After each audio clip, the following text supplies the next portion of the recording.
Well, hello there. How is everyone? I hope you're all well on this stupendous Sunday. Still Father's Day. So I hope that you are all having a fantastic day. You look fantastic, and we're going to crack on because I'm just going to make this a short one. Because I did a video earlier. If you haven't seen it, go and check it out. You may actually want to go, nah, don't matter. You can watch this one first, then go back and watch that one. Because we're talking about Howard Bloom still. This is like Howard Bloom Day, Blumber Day. Because he's been doing the rounds, isn't he? Because he's got this book coming out. He's got this book, and yeah, it's shit. But anyway, he's done an interview on the Drunk Turkey Show, which we know is a channel that is balls deep in Brian Koberger being absolutely guilty. So it was fitting for him to go on there because despite his ability early on, and I'm not talking about Daniel, I'm talking about Howard Bloom. He was a bit on the fence before. Now he's not. He's what I'm struggling with Blumber is, and I'm going to call him Blumber because I know he probably would hate it, even though it's Blum. So Blumber, he's done this. He's doing this book, and I think it's dangerous because what he's doing is he's pushing stuff out that is clearly not factual, and he's pushing it out like it is.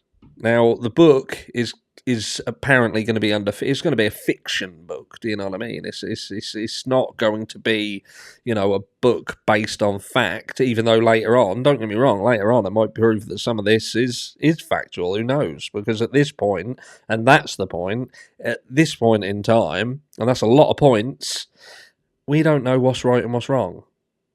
But there was one element of the video that I did earlier that caused some confusion. If it was me who did it, I apologise for that. But I was talking specifically about the 911 call and the fact that Howard Blumber he'd spoken specifically about the 911 call and that he had heard the 911 call and he spoke about what happened in that call. The fact that it was a call that was made by Ethan's friend, who we can assume is Hunter, and that the call doesn't really have any bearing on the case, and that it was distressing. It was a distressing call, and the point being, he had not heard that call specifically himself. He didn't physically get hold of that call. He had spoken to somebody about the contents of it.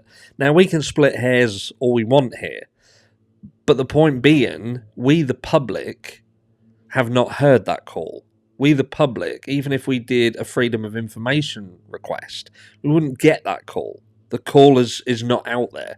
So for him to have been told, explained, given a rendition of what happened in it, and explained who made it, and whose phone it was made off of, and what the contents of that call was, would mean he's either spoke to the people who made that call, were there when the call was made, or law enforcement who have access to the call itself.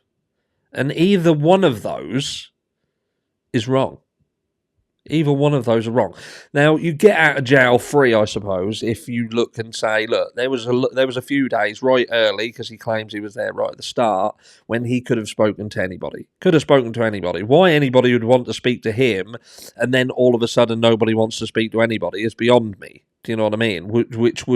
We've spoken about the silence of this place. Well, what we're saying is that there wasn't silence at the start, but then the gag order came into effect, so everybody decided not to speak. The gag order, for the final time, doesn't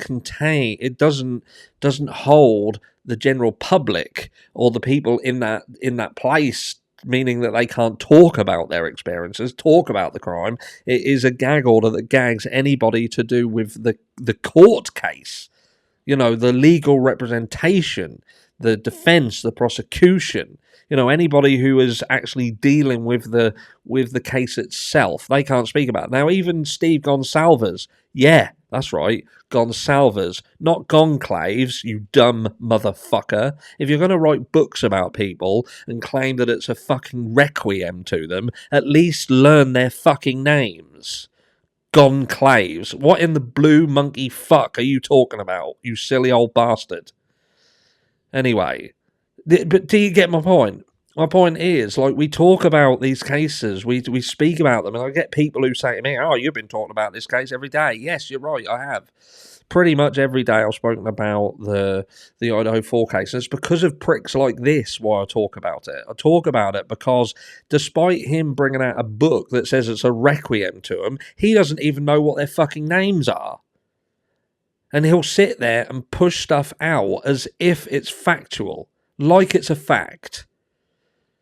And it doesn't matter whether his book is fiction or whatever, it's how people interpret what he's saying.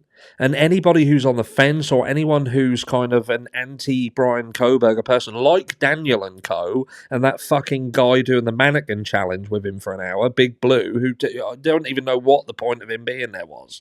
Like I say, the mannequin challenge, every so often he just necked a drink and rambled for about 5 seconds about something. But what makes me sick is these people who are pushing specific narratives and try to make it sound like they're talking factual when they're not. It's like me. This channel, we hardly talk about anything absolutely factual. We speculate a lot. We spitball about the possibilities of what could and may not have happened. And I will say, often enough, Brian Koberger could have done this crime. I'm not naive enough to turn around and say there's no way he did it. Do you know what I mean? I just don't think there's enough information out to the public to determine whether he did or didn't do it. And in fact, when you factor in a load of the stuff around this case that is gone on, and the things on the peripherals, like things like what Blum touched on with regards to narcotics, for instance, and he was almost going like, well, the way this played out and what the drug squad knew of it all, it's almost like that was the most plausible scenario. We're going to ignore that and go with this one, and I'll tell you why he's going with it. He's going with it because it's what what's going to sell more books. Pushing that narrative and supporting that story and being able to crucify someone before they've gone through the system is what everybody wants. I've learned that on this platform. I've learned it on that platform.